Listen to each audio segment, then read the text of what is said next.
Bapak, Ibu, Saudara sekalian yang saya kasih dalam Tuhan Yesus Kristus, kita sepatut bersyukur oleh karena kita diizinkan lagi oleh Tuhan, boleh melanjutkan komitmen studi kita, dan sekarang kita tiba pada materi pembahasan mengenai doktrin akhir zaman, yang dalam bahasa Inggris disebut eskatologi. Ya, dari kata asal usul katanya dari kata atau istilah Greka atau Yunani. Baik, kita awali dengan sesi pertama materi ini. Arti dan berartinya, ya, meaning and the significance. Arti dan signifikansi belajar. Apa sih pentingnya belajar doktrin akhir zaman? Ya, apa arti doktrin akhir zaman itu? Lalu apa pentingnya? Apa berartinya? Apa berartinya bagi saya doktrin ini? Ya, itulah artinya. Itu yang saya masukkan dengan topik atau dengan tajuk yang pertama ini. Apa meaningnya? Meaning. Apa artinya? Pengertiannya. Lalu apa keberartiannya bagi saya orang percaya yang mempelajari doktrin ini? Oke, kita mulai. Apa yang akan terjadi dengan dunia dan khususnya manusia nanti? Ini pertanyaan yang mengawali orang berpikir tentang akhir zaman. What will happen? Apa yang akan terjadi dengan dunia ini? Apakah dunia ini akan begini terus? Dan apa yang terjadi dengan manusia? Apakah manusia akan begini terus? Ada yang meninggal, lahir, besar, kemudian meninggal, lahir. And apakah memang dunia ini tidak berakhir ya? Ya, ini orang ateis pun berpikir demikian. Apakah dunia ini akan berakhir atau tidak berakhir? Saya akan berakhir sebagaimana saya pelajari orang-orang setelah saya. Mereka lahir, mereka juga sudah jadi dewasa, tua, meninggal. Bahkan belum sampai tua pun sudah meninggal. Jadi saya pun akan ke sana. Semua manusia pasti mati. Saya adalah manusia. Ya, saya pun pasti mati. Kata Aristoteles. Ya, silogismenya. Nah, kalau begitu pertanyaan. Apa nasib manusia setelah mati? Apakah manusia hilang? Nihil? Apakah manusia ada? Kalau dia ada di mana? Ya, itu pertanyaan-pertanyaan yang wajar dari manusia. Nah, lalu dunia ini apakah akan begini terus, atau memang satu waktu dunia ini tiba-tiba lenyap? Ya, atau dunia ini tiba-tiba jadi kecil, jadi kecil dan hilang. Ini pertanyaan besar. Maka itu eskatologi ini adalah pemikiran tentang hal-hal yang terbesar. Ya, terakhir dan terbesar. Nah, dari ini mari kita perhatikan. Upaya-upaya orang menjawab. Dari orang-orang Yunani, mereka berpikir demikian. Bahwa zaman itu tidak akan berakhir. Ini pandangan Yunani. Karena zaman itu akan berulang. Namanya cyclical. Akan berulang. Atau dalam bahasa Indonesia, siklus. Tidak akan pernah berakhir. Bahwa dunia ini kan terus berputar atau berulang, mengulang-ulang. Ya. Dan dalam hal ini tidak ada kepastian karena toh juga berulang. Ya, karena tidak berakhir, nggak ada kepastian. Yang ada hanya pengulangan. Nah, pandangan seperti ini pun muncul pada agama-agama tertentu yang menganut hukum reinkarnasi. Bahwa nanti kalau kita punya karma kita tergantung karma. Kalau kita karmanya baik, maka kita akan menjadi binatang yang baik. Tapi kalau karma kita buruk, kita akan menjadi ya mungkin binatang yang paling buruk, paling bau. Apa binatang? Babi. Oh, babi masih bagus, masih mahal lah. Ini karma. Ini namanya tidak ada. Jadi manusia itu tidak pernah hanyalah perubahan. Ya, dia mengulang-ulang. Ya. Maka itu jangan sembarang membunuh binatang. Mungkin itu nenekmu. Itulah. Mungkin itu nenekmu. Hati-hati jangan bunuh binatang. Biarpun binatang itu sudah bunuh anak kita atau orang, jangan bunuh dia. Dia nenekmu. Nah, ini namanya pandangan reinkarnasi ya. Dan ternyata itu berakar pada Yunani. Yunani punya konsep tentang siklus. Bahwa tidak ada yang akan berakhir. Semuanya terus tetap dan terus berulang. Oke, yang kedua, pandangan yang menyatakan bahwa zaman itu, sejarah itu tidak ada arti. Nihil. Karena semua yang berlangsung ini secara kebetulan saja. Ya, kebetulan saya lahir di Indonesia. Kebetulan saya lahir di Afrika. Maka warna kulit saya ya Afrika. Kebetulan semua itu accidental. Saya menikah ya kebetulan lah. Saya hidup semua serba kebetulan. Ini sebenarnya juga digagas oleh Friedrich Nietzsche dan Martin Heidegger, dua filsuf pemikir kontemporer. Tidak ada arti dan tidak ada tujuan tertentu. Kalau tanya, dunia ini punya tujuan tertentu tidak? Tidak ada. Akan berakhir pada akhir tertentu? Tidak ada. Apakah manusia punya tujuan tertentu? Tidak perlu ada. Untuk apa? Kita hanya kebetulan ada kok. Karena kita kebetulan ada, untuk apa kita membuat tujuan-tujuan? Wong, kita ini adanya ini kebetulan. Kalau kita ini ada karena kebetulan, untuk apa membuat tujuan? Ya, ini biasanya oleh pandangan filsuf, para filsuf. Ya, para filsuf yang tentang nihilisme. Dari kata nihil, nihilisme. Ya, kalau ini lingkaran, siklus, cyclical. Lalu yang ini nihilism. Yang melihat sejarah hidup itu adalah nggak ada arti. Nah, disinilah hidup manusia putus asa, nggak punya arah, nggak punya tujuan. Hampir sama dengan binatang. Hampir sama memperlakukan diri seperti binatang. Yang nggak ada arah, nggak punya tujuan tertentu, hanya hidup. Que sera, sel will be. Ya, itulah yang terjadi. Dan biasa ini pun mempengaruhi filsafat para artis. Udah, kita kan hidup hanya singkat. Akan juga hanya kebetulan. Ya kita nikmati saja hidup ini. Kita pesta pora. Ya itulah kita. Kenapa? Karena tujuannya tidak ada hidup kita. Tujuan akhirnya, tujuan tertentu nggak ada. Jadi sekaranglah ini orientasinya pada masa kini. Ya. Nihilisme ini orientasinya pada masa kini. Selantiasa kalau mau katakan ini eskatologi atau satu studi yang mempelajari mengenai hal-hal yang terakhir, yang akhir zaman. Nah, mereka tidak akui itu. Ya, nihilisme tidak mengakui akhir zaman. Bahwa zaman ini, apalagi dengan pandangan Yunani, dunia ini tidak akan berakhir. Ya, tidak akan berakhir karena akan berulang terus. Nah, yang ketiga, zaman itu adalah karena dia dimulai dari penciptaan, maka dia akan menuju kepada suatu tujuan yang pasti.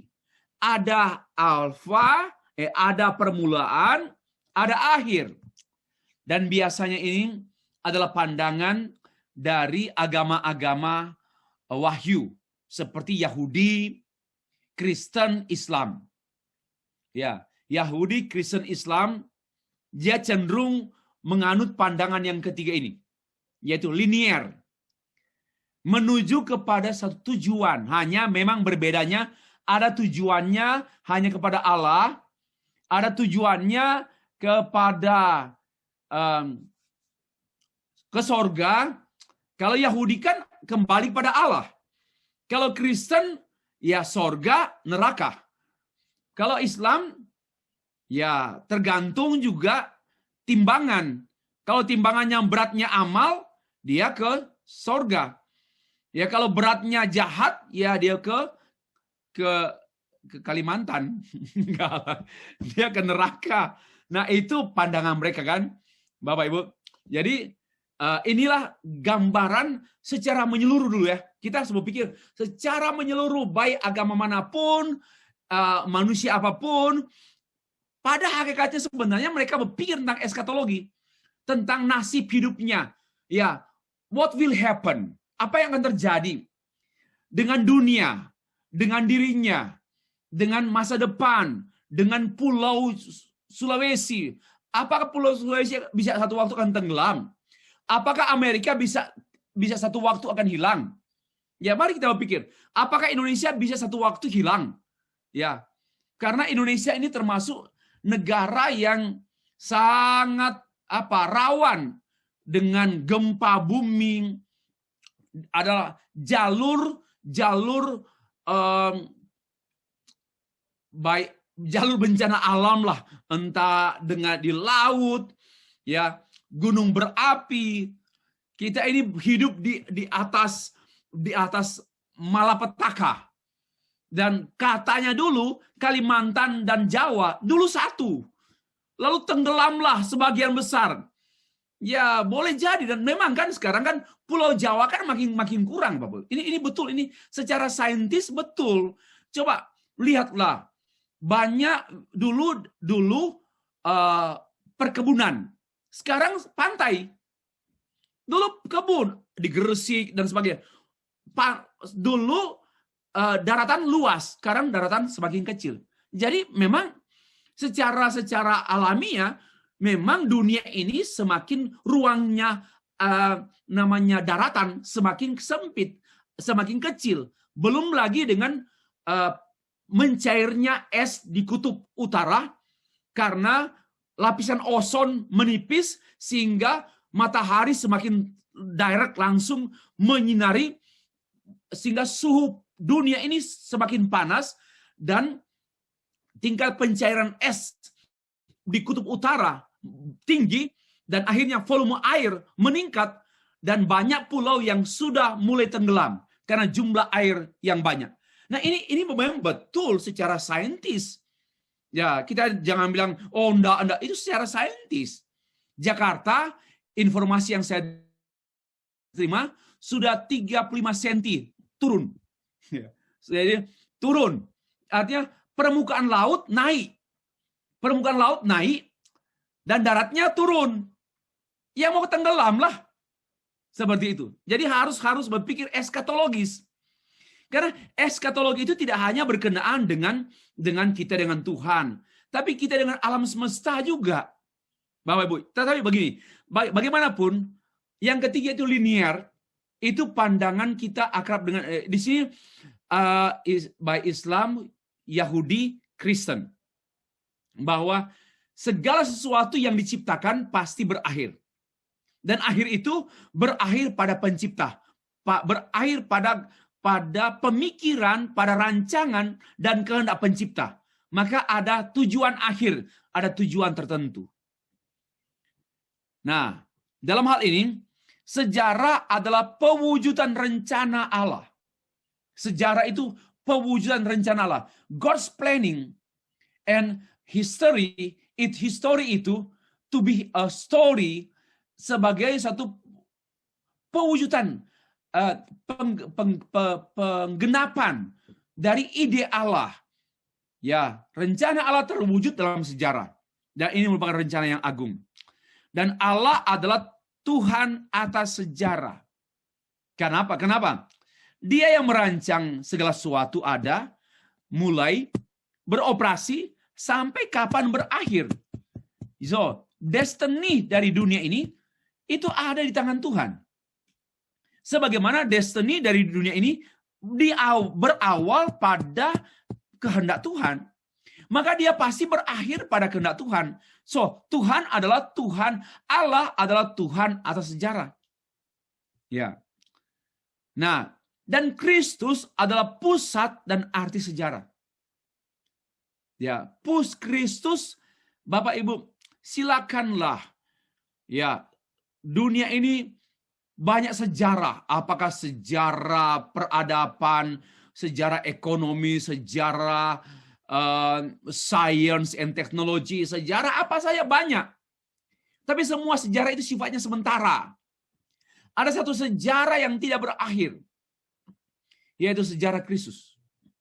From the beginning until the end. Biarpun saya sebut the end, bukan berarti berakhir.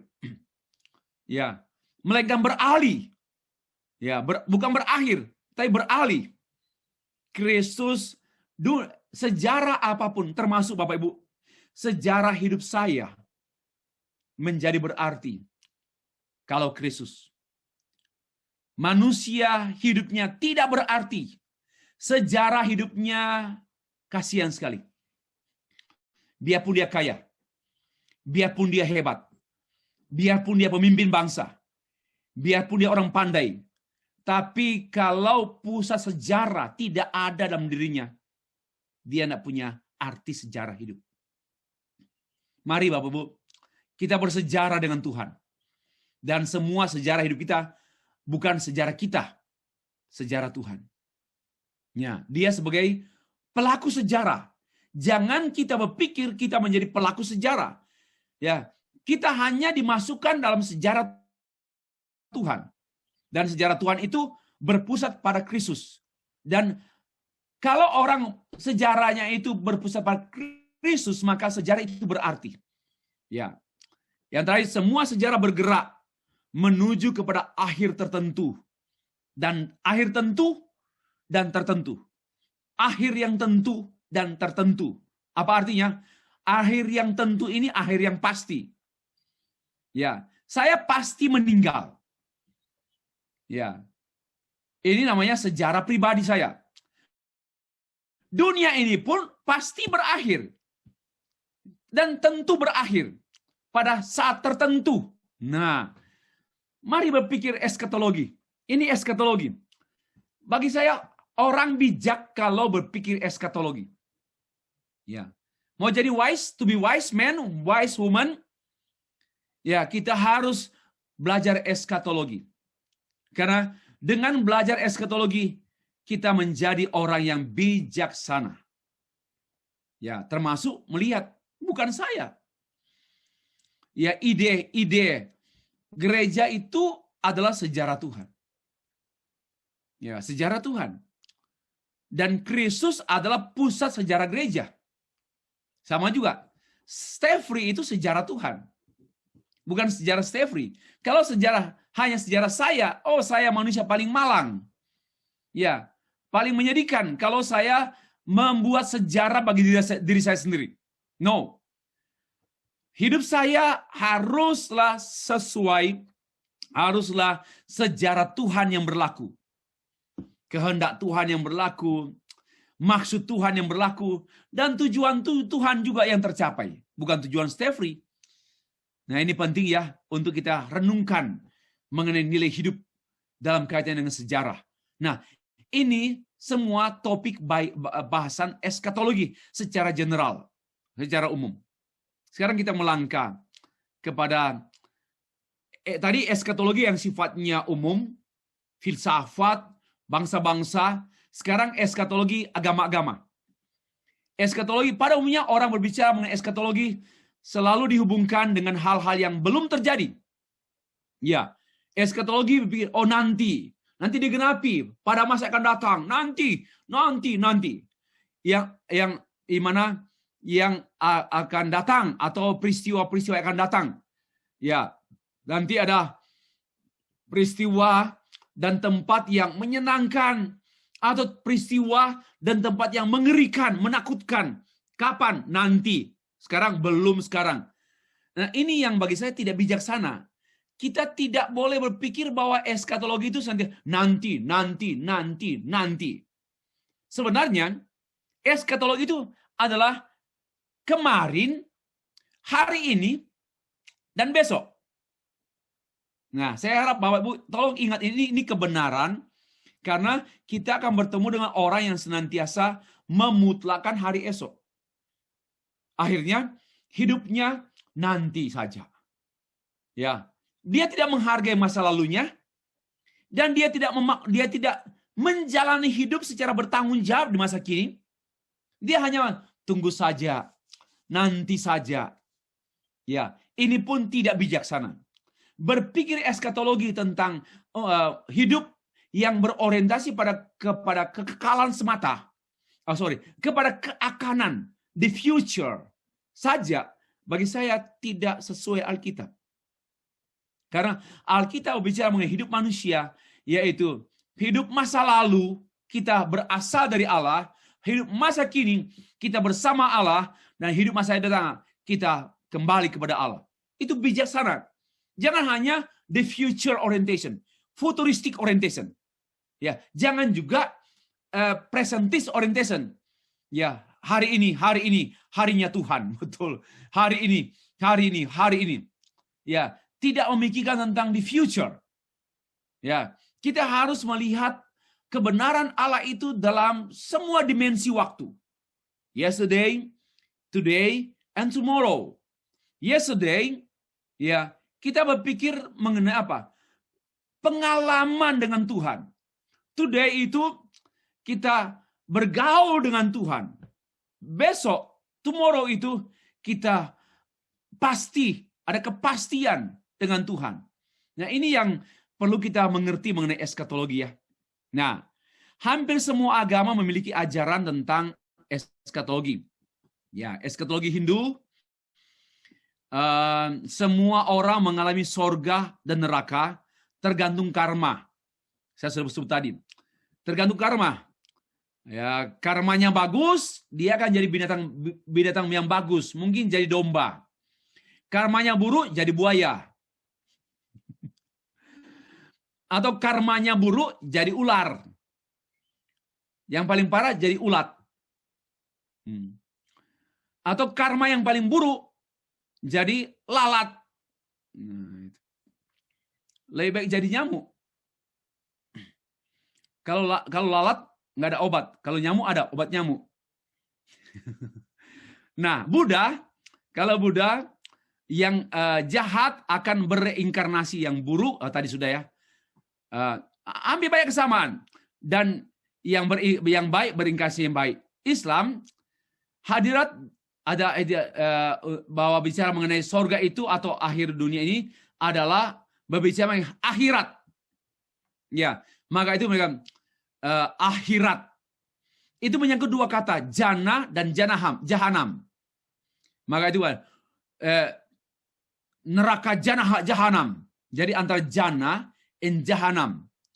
Ya, bahwa pengertiannya tempat di mana dibalasnya perbuatan manusia selama manusia di bumi, dia akan dibalas di jannah atau di jahanam. Ya, sesuai timbangan. Kalau dia jahat, dia dibuang ke jahanam, neraka. Kalau dia baik, dia ke jannah. Ya, surga. Nah, saya mau simpulkan demikian. Semua agama non-Kristen, ini hasil kesimpulan saya pribadi tadi siang, akhir hidupnya ditentukan pada masa hidupnya. Ya, akhir hidupnya ditentukan oleh masa hidupnya. Karena itu mereka harus berjuang untuk harus selamat. Karena akhir hidup mereka ditentukan oleh masa hidup mereka sekarang. Ya, harus berbuat amal, harus saleh, harus jadi baik, harus karma yang bagus. Karena itulah masa depanmu, itulah nasibmu pada masa yang akan datang. Kalau Kristen tidak, ya, akhir hidup kita ditentukan oleh Allah kita, bukan oleh kita. Karena Dia yang menentukan, maka Dia memilih kita, memanggil kita, membuat kita percaya, menyertai kita sampai pada kesudahannya.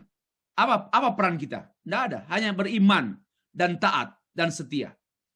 Kita tidak perlu bakar ukupan, kita nak perlu ini dan itu untuk menentukan masa depan kita, untuk menentukan the future life, ya, kehidupan masa depan. Tidak. Tapi agama-agama lain, akhir hidup mereka, the end of life, ya, dari hidup mereka ditentukan oleh keadaan, situasi hidup mereka pada masa kini. If they are good today, maka mereka akan will be good, ya. But jika mereka buruk hari ini, they will be bad, ya. Itu akan seperti itu.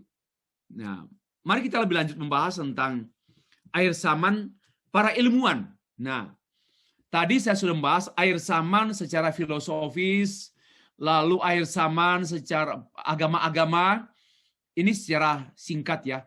Dan sekarang akhir zaman menurut para ahli ilmu pengetahuan yang pernah muncul dalam temuan-temuan dan sejarah. Misalnya, tahun 1910, melansir Britania, ada tulisannya Comet Halley, melewati bumi kira-kira setiap 76 tahun. Jadi, dan tetapi mendekatnya komet itu pada tahun 1910 menciptakan ketakutan besar pada penduduk dunia tahun 1910. Ya, karena itu akan melewati dan akan menghancurkan planet bumi, akan terjadi tabrakan di angkasa, lalu akan keluar gas beracun, dan inilah yang kemudian akan menimpa semua makhluk hidup di dunia. Ini pandangan para ahli ilmu pengetahuan. Tidak terjadi. Tidak terjadi. Ini sudah lama ya. Ada lagi sebelum ini, yang tahun 15 berapa ada temuan-temuan dugaan-dugaan para ilmuwan. Yang kedua, saya sebenarnya hanya pilih beberapa saja. Menurut informasi dari Fox News atau berita dari Fox, bukan hoax ya, Fox ada di channel ya. Dalam penelitian terbaru dipublikasikan dalam jurnal Monthly Notes ya, oleh Royal Astronomical Society, alam semesta diprediksi akan berakhir pada beberapa triliun tahun lagi. Masih lama, udah jangan susah. Masih lama. Walaupun masih begitu lama, ya digambarkan apa yang bakal terjadi nanti, ya akan jadi seperti terutama pada kondisi bintang-bintang. Akan ada persoalan. Di antaranya matahari akan semakin mendekati bumi, maka tingkat suhu panas di bumi makin tinggi, makin dekat dengan matahari. Namun bagaimanapun masih lama, karena usia dunia ini triliunan tahun, bukan ribuan, tapi triliunan tahun. So masih lama. Kita masih mau 2021, masih 2000, masih mulai abad 21. Berarti masih lama. Tenang-tenang saja, jangan susah. Ini para ilmuwan. Ya.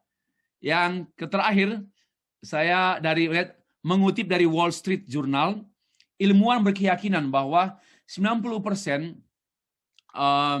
manusia bertahan tidak lebih daripada 7,8 juta tahun.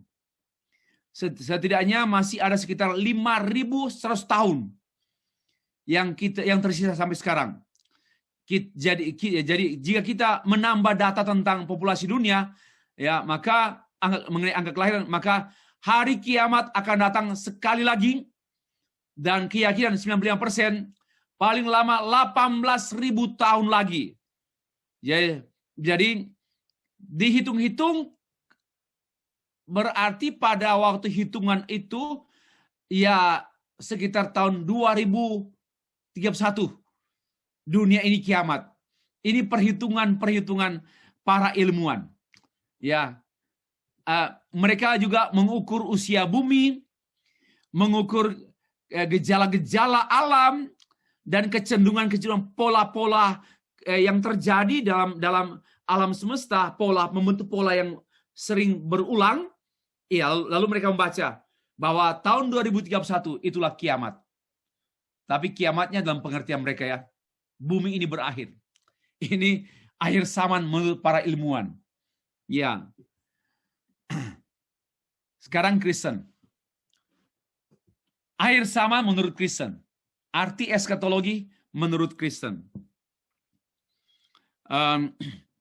Eskatologi adalah bagian dari dari dogmatika atau sistematik teologi yang mempelajari atau membicarakan tentang penyataan Allah dan pernyataan Allah. Bapak Ibu bedakan ya. Ini penyataan, no R, tidak ada R di sini. Penyataan ini revelation.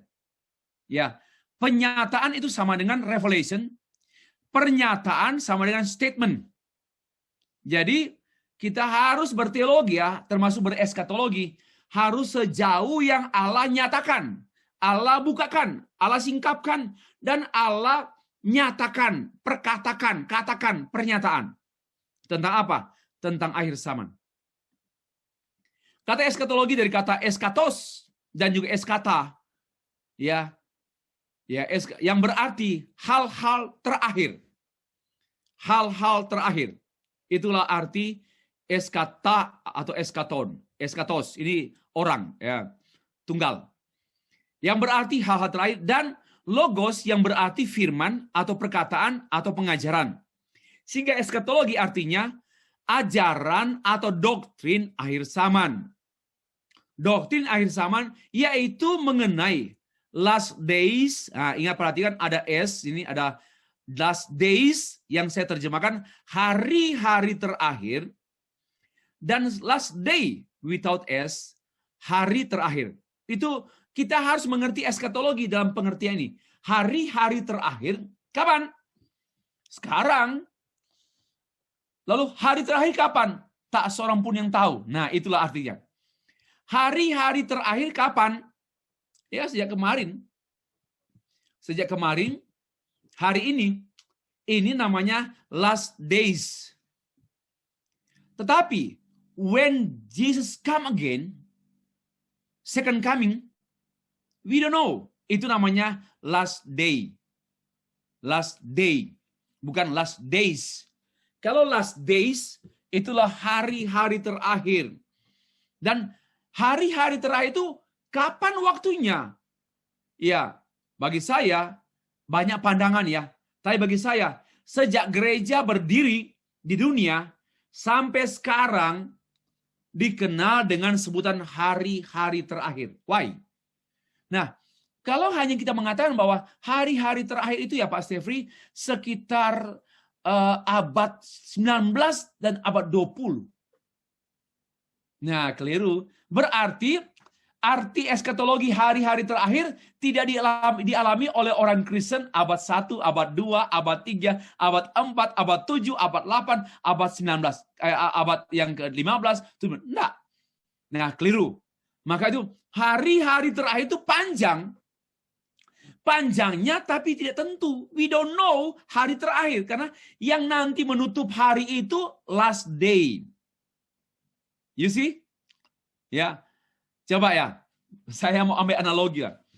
Hari-hari terakhir itu kita tidak tahu apakah mulai hari Rabu, Kamis, Jumat, Sabtu, Minggu, Senin, Selasa, lalu Rabu lagi last day. Nggak tahu. Mana yang we don't know. Sama dengan orang mati. Orang mati last day. Ya. Setiap orang menghembuskan nafas yang terakhir itu namanya last day. Itulah eskatologi. Itulah hari terakhir bagi dia, zaman akhir. Nah, mulai terbuka kan? Kita kadang-kadang berpikir ya, oh zaman akhir itu nanti ya, nanti Tuhan datang. Betul. Tapi juga kematian hari ini beberapa orang karena COVID-19 adalah last day for them. Ya, hari terakhir kematian individual adalah hari terakhir. Kedatangan Tuhan yang kedua kali, Tuhan yang kedua kali namanya hari terakhir. Tapi yang namanya hari-hari terakhir itu bisa dalam pengertian yang ya today adalah hari-hari terakhir. yaitu peristiwa-peristiwa yang Tuhan izinkan sebelum Tuhan datang kedua kali. Ya, itulah. Maka itu pada waktu seorang menjadi percaya Tuhan Yesus, itulah hari-hari terakhir. Dia mengalami dimulainya eskatologi keselamatan, lalu kematiannya, entah hari ini atau besok, adalah hari terakhir. Itu namanya eskatos.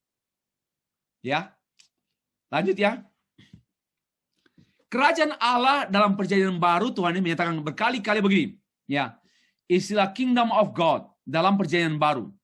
Tuhan Yesus berkali-kali berkata demikian.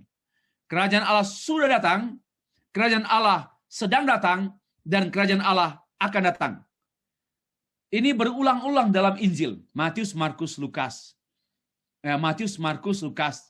Ya, juga dengan Yohanes. Kerajaan Allah sudah datang. Kerajaan Allah yang sudah datang ini yaitu kehadiran Yesus. Ini namanya penggenapan. Janji kedatangan Mesias, Yesus Kristus digenapi. Ini namanya kerajaan Allah sudah datang. Ya, sudah terwujud. Dan kerajaan Allah sedang datang. Inilah masa gereja. Masa kapan? Now. Tapi juga kerajaan Allah yang akan datang yaitu mengantisipasi kedatangan Tuhan yang kedua kali. Oke. Sekarang saya mau bicara tentang pribadi. Pada waktu seorang berdosa terima Tuhan Yesus, maka kerajaan Allah sudah datang pada dia. Ya, boleh paham? Pada waktu orang berdosa, menerima, percaya, dan terima Tuhan Yesus. Dan itulah kerajaan Allah hadir, datang kepada atas dia. Maka dia menjadi anak-anak kerajaan Allah. Dan Yesus Kristus adalah rajanya. Ya, rajanya. Dia menjadi anggota kerajaan Allah. Ya, setelah dia percaya Tuhan Yesus Kristus. Lalu kemudian dia sekarang kerajaan Allah sedang terwujud lewat hidupnya. Hidupnya yang sesuai dengan kebenaran-kebenaran kerajaan Allah. Prinsip hidup kerajaan Allah itu dialami oleh orang yang sudah percaya. Setiap hari baca Alkitab, berdoa, hidup berkenan kepada Allah, beribadah, melayani Tuhan di gereja, membantu sesama manusia. Itulah kerajaan Allah sedang datang. Secara pribadi ya, sedang diwujudkan. Yang nantinya akan digenapi kerajaan Allah yang akan datang itu nampak pada kematiannya secara pribadi. Dia masuk surga. Ini namanya kerajaan Allah yang akan datang. Ini yang dikenal dengan individual eschatology. Individual eschatology atau eschatologi yang sifatnya individu. Per orang. Ya. Ini. Tapi dalam pengajaran Injil Yohanes, dalam pengajaran Injil-Injil, ini berbicara mengenai kehadiran Tuhan Yesus. Yang pertama, kerajaan Allah sudah datang, itu penggenapan, janji kedatangan Mesias. Kerajaan Allah sedang datang, itu berkenaan dengan penderitaannya, kematiannya di kayu salib, penguburannya, kebangkitannya, kenaikannya ke sorga. Itu menurut Injil-Injil. Kenaikannya ke sorga, sampai kenaikannya ke sorga. Dan dia sekarang di sorga akan datang. Ya, akan datang. Dia sedang menyiapkan tempat bagi kita sekalian. Dan dia sekarang menjadi pendoa, mendoakan kita dari tempat yang maha tinggi. Jangan lupa, Tuhan Yesus pun mendoakan Bapak Ibu. Jangan hanya berpikir, mari kita kuat berdoa. Kita harus sering berdoa. Amin, harus. Tapi jangan lupa juga, kita didoakan Tuhan Yesus Kristus. Karena dia imam besar Allah, dia imam besar yang sekarang menjadi pendoa syafaat dan mendoakan kita, hamba-hambanya, kita anak-anaknya. When he come again, itu namanya kerajaan Allah akan datang. Nah, mengerti Alkitab harus dengan ini, Bapak Ibu. Supaya nggak bingung. Loh, Tuhan Yesus tadi ngomong, kerajaan Allah sudah datang. Lalu kerajaan Allah sedang datang. Bingung saya. Dan kerajaan Allah akan datang. Nah, saya harap bisa diingat, tidak lupa lagi. Karena ini prinsipnya. Lalu, bicara mengenai eskatologi hari-hari terakhir, secara individu, maka saya sudah terangkan tadi ya. Seorang menjadi percaya. Lalu, dia hidup dengan percaya. Sampai Tuhan datang menjemput dia kepada kekekalan melalui kematiannya. Ya, ini namanya eskatologi individu. Jadi setiap kali orang percaya meninggal, dia mengalami kerajaan Allah yang akan datang. Hidup kekal. Namun sebelum dia meninggal, semua kita di sini yang sudah percaya Tuhan Yesus, kita hidup dengan percaya. Ya, bukan dengan hidup dengan melihat. Hidup dengan iman. Bukan hidup dengan perhitungan. Perlu kita menghitung, membangun rumah harus buat perhitungan. Studi juga buat perhitungan. Tapi kita harus lebih, hidup kita harus lebih daripada itu. Yaitu hidup karena percaya. Dan hidup karena percaya ini adalah hidup orang-orang yang memang sedang mengalami kerajaan Allah yang sedang diwujudkan. Ya. Kalau kita boleh melayani Tuhan di gereja, wow, kita sedang kerajaan Allah sedang datang pada kita. Kalau kita terlibat dalam pekerjaan Tuhan di gereja kita masing-masing, kita sedang menyambut kerajaan Allah sedang terwujud lewat khotbah kita, lewat doa kita, lewat persembahan kita. Wow, lihatlah demikian. Jangan hanya, Tuhan saya memberi 5, engkau beri 10 ya. Ini cengeng dan kanak-kanak. Kalau kekristenan kita sudah 20 tahun, 30 tahun, masih berdoa seperti itu, kita masih kanak-kanak dan memalukan. Malaikat tertawa dan melihat kita. Ini orang Kristen aneh. Kenapa? Sudah 20 tahun bertobat. Sudah lama di gereja. Tapi doanya masih seperti itu. Tuhan, aku beri 5 untuk gereja. Jangan lupa. Kembalikan berlipat kali ganda. 12 ya Tuhan, 12. Lupa. 13 ya Tuhan, 13 ya.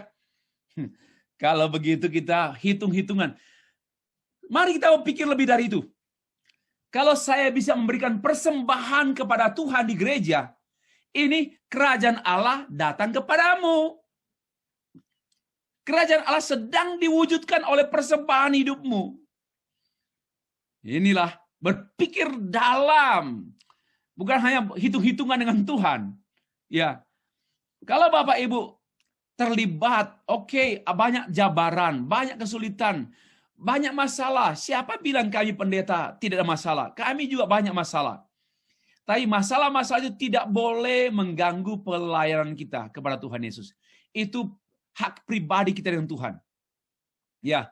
Dan kalau saya boleh terlibat mengambil bagian ya dalam pelayanan di mana saja, kerajaan Allah datang ke sana. Supaya kerajaan Allah pun datang. Di mana kita hadir sebagai utusan Tuhan, kerajaan Allah, apalagi di saat yang sama kita melayani, menyampaikan firman Tuhan, kerajaan Allah sedang datang. Bapak Ibu, jangan bilang hanya walaupun, menjadi singers di gereja, mengatur sound system, mengatur ruangan gereja dengan bagus. Itu sebenarnya suatu sikap kita menyatakan kerajaan Allah sedang datang kepadamu dan kepada gerejamu. Untuk apa? Mengantisipasi kedatangan Tuhan kedua kali. Dan namanya kerajaan Allah akan datang. Oke. Lois Berkhof menjelaskan eskatologi dalam 3 dimensi. Yang pertama, hari-hari terakhir. SKT Hemerai. Hemerai itu hari. Hari-hari terakhir. Ini hari-hari jamak. Hemerai, jamak. SKT. Dalam Yesaya pasal 2 ayat 2, Mika 4 ayat 1 tertulis akan terjadi pada hari-hari terakhir. gunung tempat rumah Tuhan akan berdiri tegak di hulu gunung-gunung dan menjulang tinggi di atas bukit-bukit. Segala bangsa akan berduyun-duyun ke sana. Ini yang namanya hari-hari terakhir. Kata SKT Hemerai. Ya. Lalu ada istilah waktu terakhir. Eskaton ton kronon. Eskaton ton kronon. Nah, kronon ini artinya dari kata kronologi. Kronon ini dari kata kronologi artinya memang berakhir. Jam 12. Tek, tek, tek, tek. Berakhir. Kronosnya sudah berakhir. Ya. Kristus, ya dalam ayat yang salah. 1 Petrus pasal 1 ayat 20.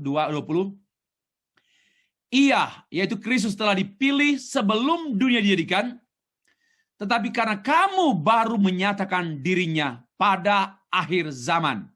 Ini namanya eskaton ton kronon. Karena sebenarnya dia sudah ada, kronologinya sudah ada. Tapi baru dinyatakan pada akhir zaman. Itu namanya waktu terakhir, hari-hari terakhir, dan yang kedua waktu terakhir. Yang ketiga, jam terakhir, SKT hora. Ini dekat sekali dengan bahasa Inggris, hour. Ya, ini kronologis. Ya, ini hari, hemera ini matahari juga. Ini matahari, hemerai. Ya, hemera, kronologi, dan yang ketiga hora itu dari sini hour,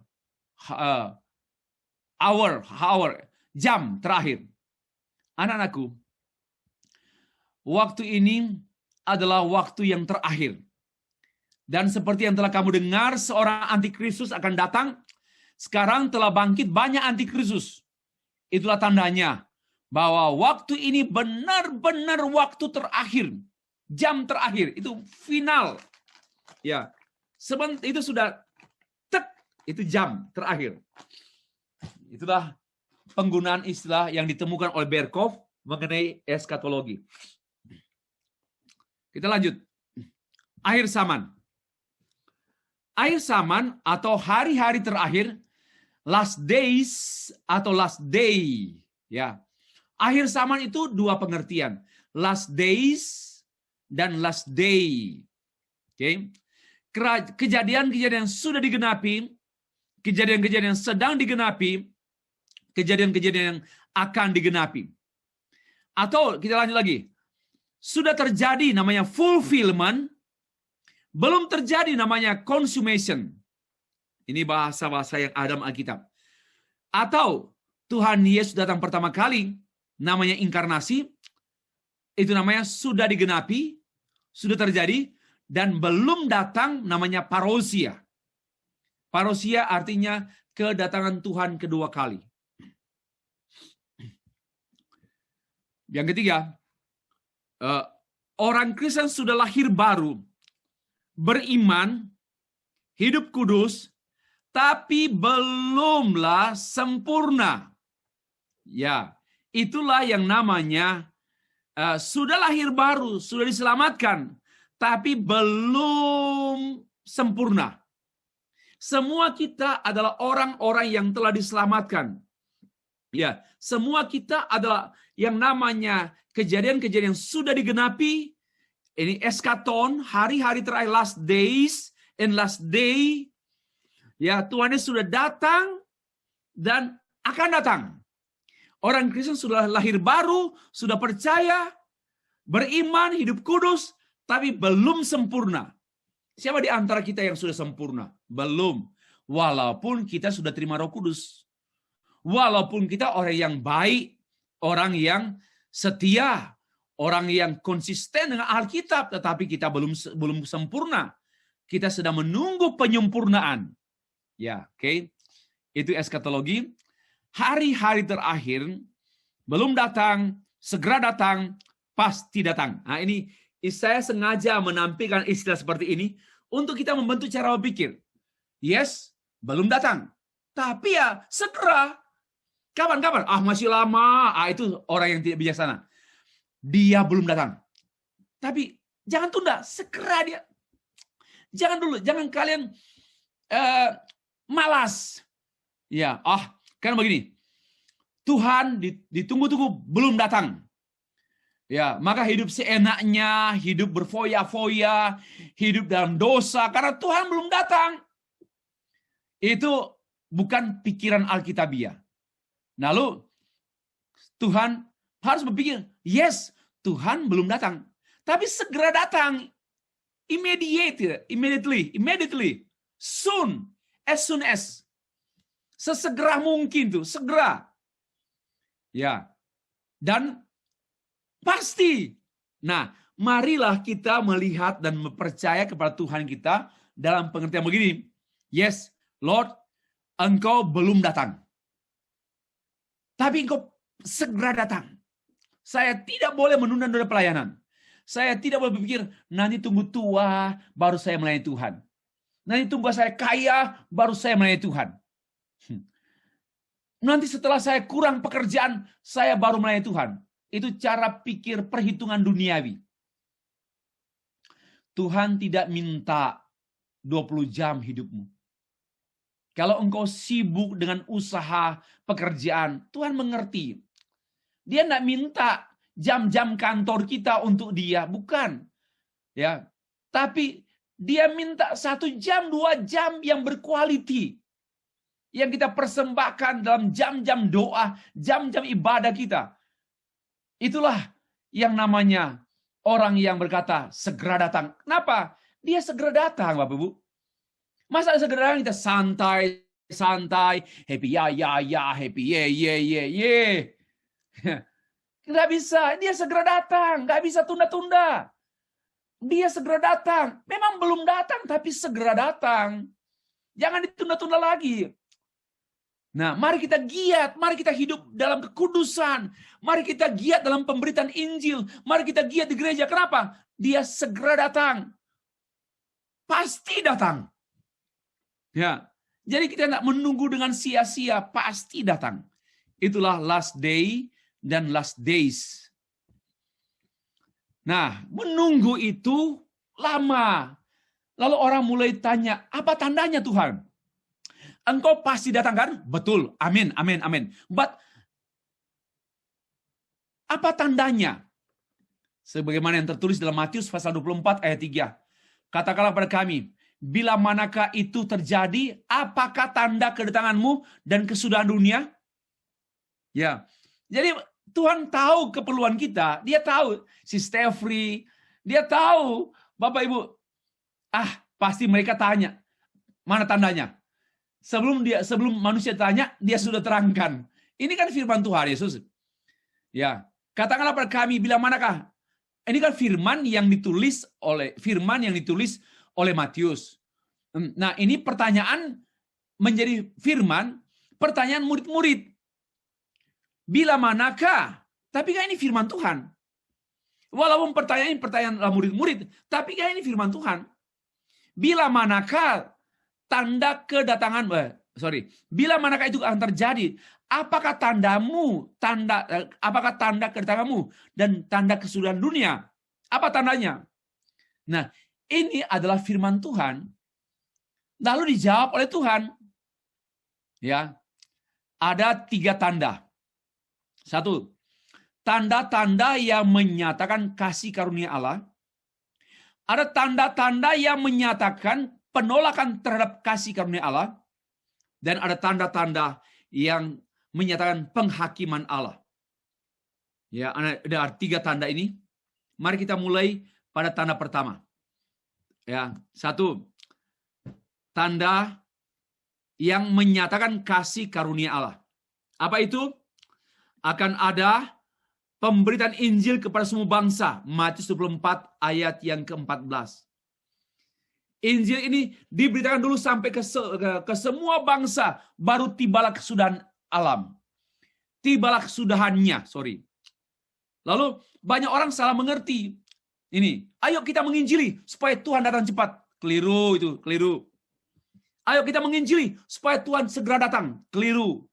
Bukan itu. Sebenarnya, karena Tuhan segera datang, ayo menginjili.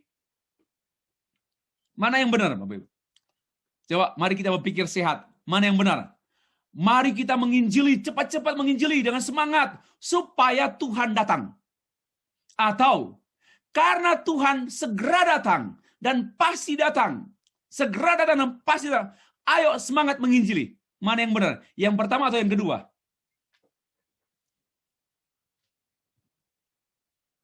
Ya. Yang kedua atau yang terakhir. Karena Tuhan pasti datang. Tuhan segera datang. Pasti datang segera. Ayo semangat menginjili. Jangan begini. Seolah-olah kita yang menyuruh Tuhan datang. Dengan saya rajin menginjili, dengan saya rajin khotbah, baru dengan itu Tuhan baru datang. Keliru itu. Itu bukan teologi. Itu antropologi. Ya, bukan teologi. Nah, tanda yang kedua dari menyatakan kasih karunia Allah, pewujudan keselamatan. Pewujudan keselamatan bagi bangsa Israel. Roma pasal 11. Bahwa nanti akan terwujud keselamatan bagi bangsa Israel. Walaupun sampai sekarang Israel bergolak, diserang oleh dunia, oleh bangsa-bangsa. Bangsa yang kecil itu. Tetapi bangsa yang ada dalam sejarah Alkitab, dalam sejarah Allah, nggak bisa main-main. Ya, tidak bisa main-main. Saya tidak mengatakan bahwa saya membela kejahatan Israel. Saya tidak membela kejahatan Israel. Saya hanya melihat Alkitab, memahami Alkitab. Dan di antaranya ada Israel rohani, yaitu saudara saya, dan ada Israel jasmani, yaitu yang tinggal di Timur Tengah. Yang selanjutnya, tanda yang menyatakan penolakan terhadap kasih karunia Allah. 1. Masa sengsara. Ada murtad. Ini semua di Matius 24 ya, bukan Matius 25. Matius 24. Saya salah type. Ada masa sengsara, aniaya, terjadi murtad, bangsa bangkit antikristus. Lalu yang ketiga, tanda yang menyatakan penghakiman Allah. 1. Perang antar bangsa, suku bangsa, agama, dan juga bencana alam, gempa dan sebagainya. Bencana ekonomi namanya kelaparan. Itu ada dalam Matius pasal 24. Ini semua diklasifikasi oleh para ahli. Para ahli teologi yang mengklasifikasi Matius pasal 24 ini dalam 3 klasifikasi. Tanda-tanda. Nah, tapi jangan lupa, tanda-tanda ini bukan baru saat ini. Sudah ada pada abad 2, abad 3, abad 4, abad 5. Karena itu sekarang kalau orang berkata, Pak Stefri, itu sudah mau datang ya. Ini nampaknya virus corona ini adalah satu tanda ya, tanda bencana ya. Ini hari ini eskatologi ya, ini Tuhan sudah datang ya. Saya bilang sejak abad 1, abad 2 sudah tanda-tanda itu kok. Ya. Sebab kalau hanya hari ini berarti berarti Alkitab itu tidak untuk abad 1. Berarti Matius 24 ini tidak untuk orang percaya atau gereja pada abad 2, 3, 4, 5, 7, 9, 10, 11, 14, 15. Harus hanya hari ini. Ini semua sudah terjadi. Karena dan terus terjadi dan akan terus terjadi sampai Tuhan datang. Karena itu ini bisa berkaitan erat dengan eskatologi individual dan juga mengantisipasi eskatologi berumum bersama. Bapak Ibu. Nah, dalam ajaran Kristen, eskatologi ini adalah satu runtutan yang dimuat dalam pengakuan iman rasuli. Coba perhatikan ya. Saya buka semua pengakuan iman rasuli. Aku percaya pada Allah Bapa. Lalu yang warna hijau, Allah Bapa, Yesus Kristus. Nah, Yesus Kristus dijelaskan banyak. Karena memang Kristus sentris. Baru Roh Kudus dan gereja. Lalu baru eskatologi. Jadi intinya sebenarnya, Bapak Ibu, intinya dunia ini ya. Allah Bapa, Allah Anak, Allah Roh Kudus. Pak Daniel. Allah Bapa, Allah Anak, Allah Roh Kudus, maka yang ada juga ya stay free. Gereja gitu, gereja. Allah Bapa, Allah Anak, Yesus Kristus, dan Allah Roh Kudus, dan orang percaya. Kemudian kebangkitan tubuh dan hidup yang kekal. Jadi eskatologi itu bukan terakhir ya. Ya, itu rumusan, jangan bilang itu yang terakhir. Ya boleh, tetapi sebenarnya itu utuh.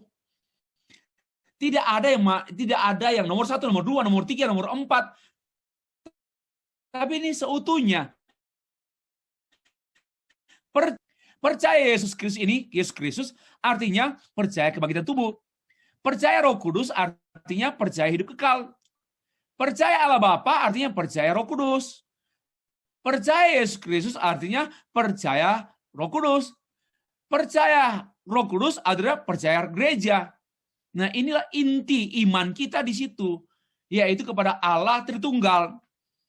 Karena itu pengajaran di Indonesia oleh sejumlah kecil orang-orang yang mulai menyangkal. Mereka merasa lebih hebat dari para ahli teologi selama 20 abad. Mereka mulai bilang, sudah salah selama ini. Yang benar itu Allah hanya tunggal. Nggak ada Bapa, nggak ada Anak, nggak ada Roh Kudus. Ya, saya pikir memang semakin kuat sekali munculnya pengajar-pengajar yang menyimpang. Nah, sekarang kita mulai ke berartinya. Berartinya doktrin Allah akhir zaman ini. Nah, satu, kalau kita baca dari 2 Timotius pasal 3 ayat 16, segala tulisan yang diilhamkan atau yang dinafaskan, dihembuskan oleh Allah, memang bermanfaat atau berarti untuk mengajar. Jadi, belajar doktrin akhir zaman, sama juga belajar Roh Kudus, belajar doktrin Roh Kudus, belajar doktrin keselamatan, kristologi, Kristus, belajar doktrin tentang Allah dan sebagainya, bermanfaat untuk mengajar. Ya, bermanfaat untuk mengajar, menyatakan kesalahan. Ya, 2 Timotius pasal 3 ayat 16.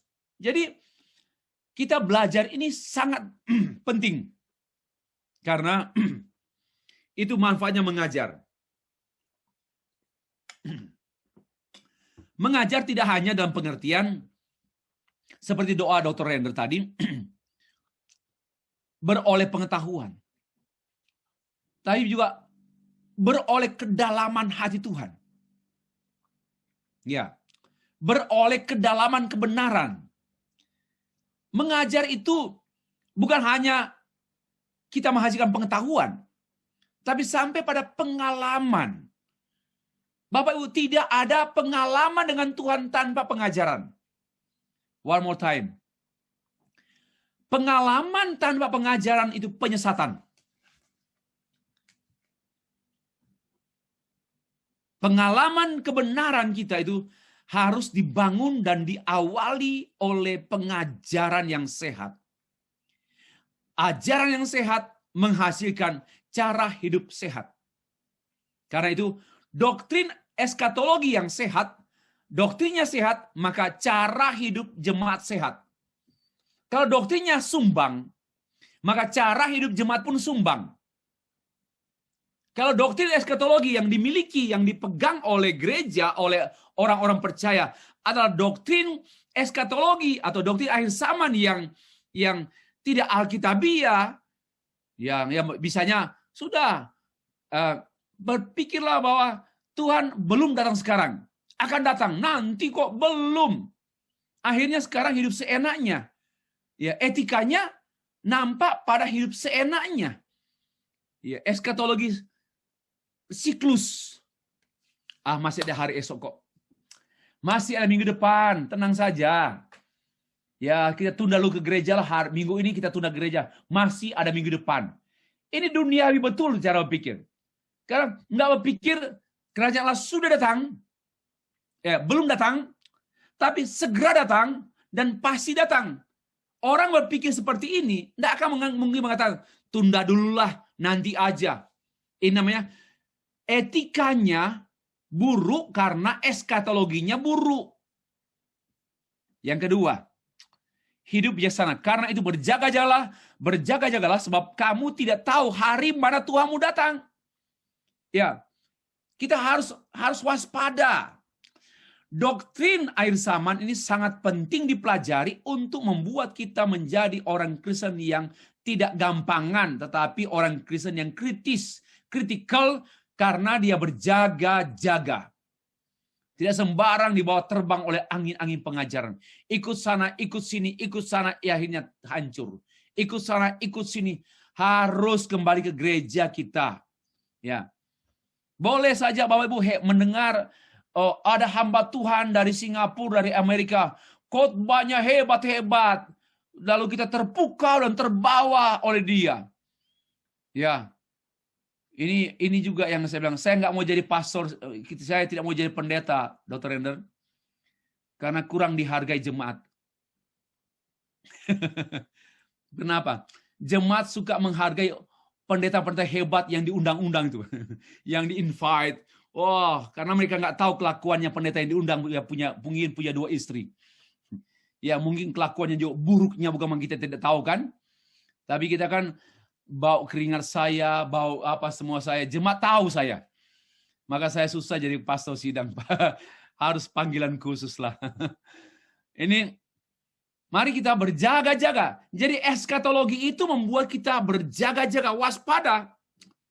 Karena pengajarannya kita memiliki pengajaran yang baik, yang sehat, maka kita waspada.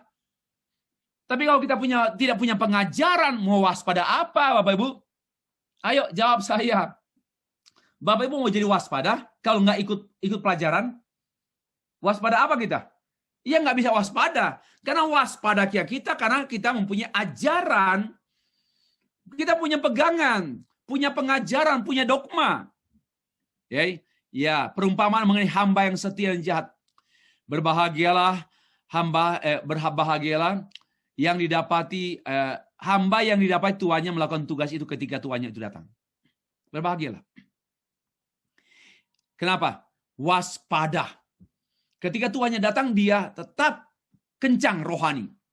Ketika tuannya datang, ketika Tuhan datang memanggil dia dalam kematian, dia tetap waspada. Kenapa? Dia tetap dalam pengajaran yang sehat dan cara hidup sehat. Dia itu namanya waspada. Ya. Kan kita tahu bersama-sama ya. 5 gadis bijaksana dan 5 gadis bodoh.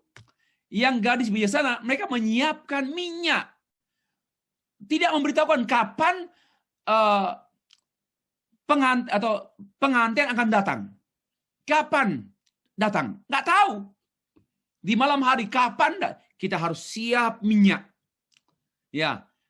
5 gadis yang bijaksana always ready. Tidak menunggu.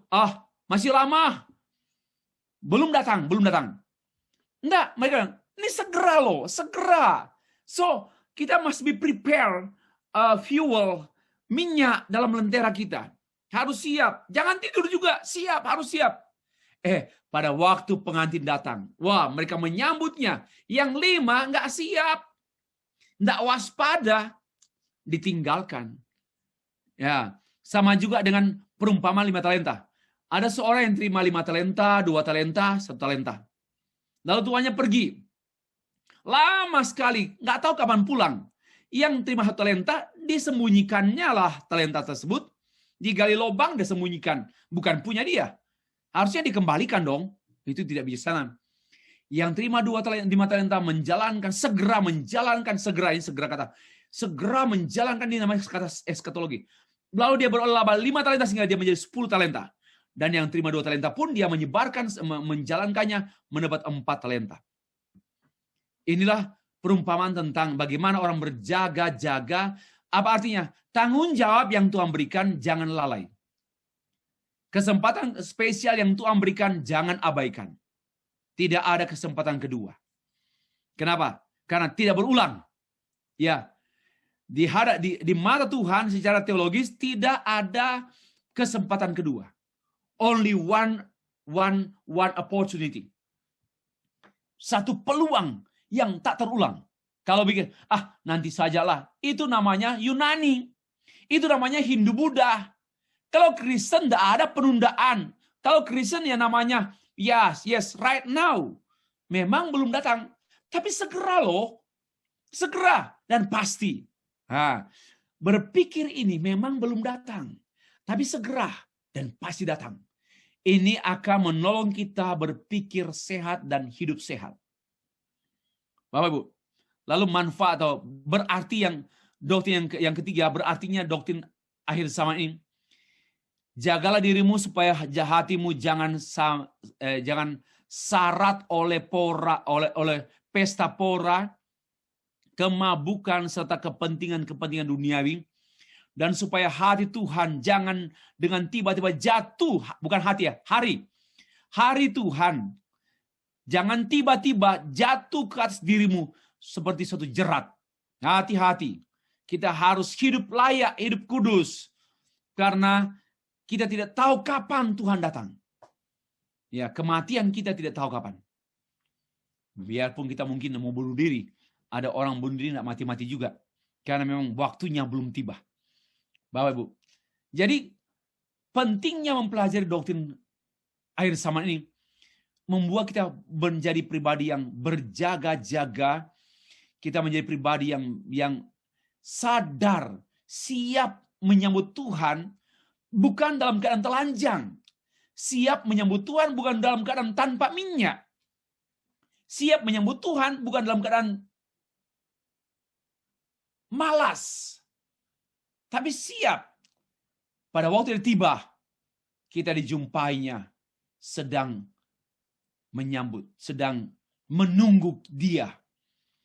Inilah termasuk kita menyambut Dia bukan dalam ketelanjangan karena kotoran dosa yang melekat pada kita. Tapi kita mengenakan kain lenan, yaitu darah anak domba Allah yang senantiasa membasuh kita, menyucikan kita. And when He come, pada waktu He comes again, Dia datang lagi, maka Dia menjumpai kita dalam pakaian kemuliaan, dijemput oleh Tuhan. Bapak Ibu, yang ketiga, hidup berarti. Tolong perhatikan. Dan Injil kerajaan ini akan diberitakan ke seluruh dunia menjadi kesaksian bagi semua bangsa. Sesudah itu barulah tiba kesudahannya. Hidup berarti. Hidup bermanfaat. Belajar doktrin akhir zaman. Itu manfaatnya mengajar saya. Dan bukan sekedar tahu ya. Hidup membuat saya bijaksana. Hidup membuat saya hidup terus layak, berkenan kepada Tuhan. Rindu terus berkenan kepada Tuhan. Dan yang terakhir, hidup berarti kepada Tuhan. Yaitu apa?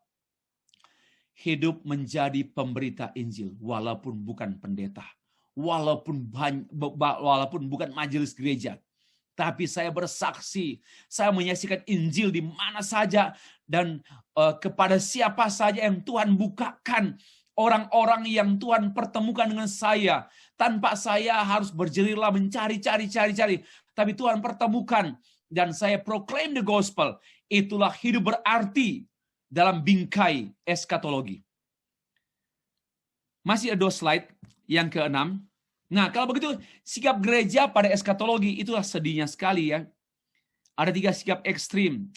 1, ya padahal eskatologi, doktrin akhir zaman itu sangat-sangat berarti dan berarti. Ya sangat berarti. Tetapi ada kelompok orang yang 1, menekankan hanya itu saja. Ya itu saja. Ada kelompok gereja Pantekosta yang terlalu sering khotbah tentang akhir zaman. Ya, terlalu sering. Ya, karena pikirannya di surga, di sana nanti. Orientasinya the future. Orientasinya itu kekekalan, nggak di bumi. Senantiasa mikir surga. Betul. Itu tujuan akhir kita. Tapi kita punya tanggung jawab sebagai makhluk surga, sebagai calon penduduk surga di bumi. Yaitu apa? Beribadah, hidup benar, memberitakan Injil, hidup kudus. Itu kekinian kita demi keakanan. Ada juga yang sedih sekali, yang kedua, kurang mengajarkan akhir zaman. Kurang. Mungkin 2 tahun sekali. Ya, 2 tahun. Yang paling banyak Roh Kudus itu. Ya, tidak seimbang, tidak sehat. Dan yang paling celaka, tidak membicarakan mengenai akhir zaman karena katanya belum terjadi. Ini ketiga hal ini ekstrim.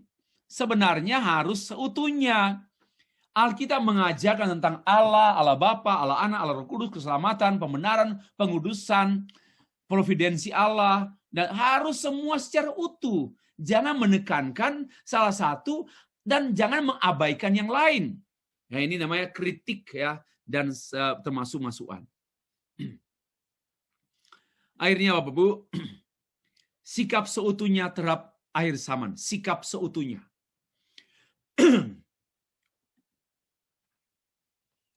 Kita hidup di zaman ini sekarang ini untuk misinya, yaitu misi menegakkan kerajaan Allah melalui pemberitaan Injil. Dan Dia, Yesus Kristus, pusat serta arti sejarah dunia. Sejarah dunia ini hanya berarti oleh Injil Yesus Kristus. Sejarah hidup saya, sejarah hidup saudara sekalian, sejarah hidup gereja, sejarah hidup orang percaya itu hanya berarti apabila berpusat pada Injil yang adalah pusat sejarah dunia, sejarah hidup. Kita sedang dalam perjalanan antara zaman sekarang dan zaman yang akan datang. Oke, zaman sekarang dan zaman yang akan datang. Zaman sekarang berjagalah. Ya, berjagalah. Zaman sekarang itu berjagalah dan zaman yang akan datang. Tidak mudah karena kita dalam penantian yang tidak tentu. Penantian yang kita tidak diberitahu kapan dia datang. Tapi segera datang dan pasti datang. Kita hidup dalam ketegangan antara kerajaan Allah yang sudah fulfillment dan kerajaan Allah yang akan datang consummation. Kita sekarang seperti itu, gereja kita sekarang dalam di antaranya seperti itu, di antara fulfillment dan consummation. Kita berada di antara kerajaan terang, Tuhan, gandum dan domba, antara pengikut-pengikut Kristus yang adalah gandum dan domba, dan kita pun di antara kerajaan kegelapan, antara iblis, lalang dan kambing. Kita ada di antaranya. Ya, maka itu memang saya katakan dalam sesi saya yang keberapa tadi malam, tidak mudah ikut Tuhan. Tidak mudah ikut Tuhan. Tetapi syukur ada firman Allah, ada roh Allah. Ya, ini sikap kita seutuhnya. Sikap kepada kerajaan kegelapan, kerajaan terang. Sikap kepada domba-domba Tuhan, yaitu gereja sejati, dan sikap terhadap kambing-kambing yang menyerupai domba di antara orang percaya bahkan. Kita berada di antara semua sejarah yang sementara sifatnya dan juga sejarah yang sifatnya kekal. Kita berada di antara itu.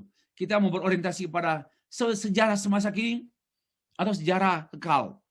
Dua-dua utuh. Tidak bisa kita hanya the future atau today. Kita menjadi orang yang optimis bahwa dunia ini adalah sejarah dunia di mana berada di bawah kontrol Allah. Ya. Ada jenis ini untuk materi yang kita bahas mulai malam hari ini sampai besok. Ada 2 jenis eskatologi ya. Saya sudah sampaikan. Ini dia.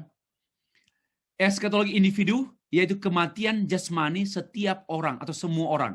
Kapan? Kemarin, tahun lalu, 50 tahun yang lalu, 100 tahun yang lalu, itu eskatologi bagi dia. Termasuk yang meninggal hari ini. Lalu yang bicara tentang bagaimana dengan jiwa. Keberadaan jiwa yang kekal itu eskatologi. Lalu keberadaan masa antara. Waktu orang meninggal hari ini, apakah dia langsung ke surga? Atau dia mampir dulu di mana? Di masa antara. Oke, atau gimana? Itu yang kita akan bahas. Kemudian eskatologi umum, kedatangan Tuhan yang kedua kali namanya parousia. Jadi setelah Tuhan datang kedua kali, katanya terjadi kerajaan 1000 tahun. Ya, ada banyak tafsir nih. 1000 tahun ini apakah 1000 betul harafiah atau apa simbol? Lalu kebangkitan orang mati, penghakiman akhir, surga dan neraka. Demikianlah Bapak Ibu, selamat belajar.